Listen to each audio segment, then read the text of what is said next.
Бисмилlah, assalomu alaykum. Арабстан аналарыңыз дәріге Жұмадан Жарқынбекұлы. Өздеріңізге таза табиғи шөп дәрілерден дайындалған бір рецепті таныстырғым келіп отыр. Бұл бізде ем қабылдап жатқан ақтөбелік науқастың тапсырысы.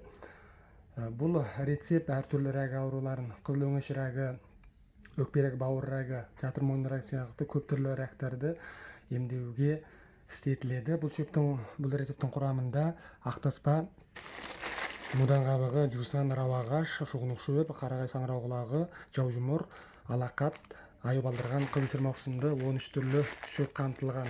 Осы шөптердің қасиеті уытты қайтарып, ыстықты кетіру, қанды жандандырып, ұйығанды тарату, белғамды кетіру, ылғалдылықты аластап, суды жүргізу сынды қасиетінің негізінде адамның иммунитетін көтеріп, адамның иммунитет клеткаларының рак клеткаларының жұтуын күшейтіп, бүкіл ірі клеткаларын жойып жіберуге мүмкіндік бар.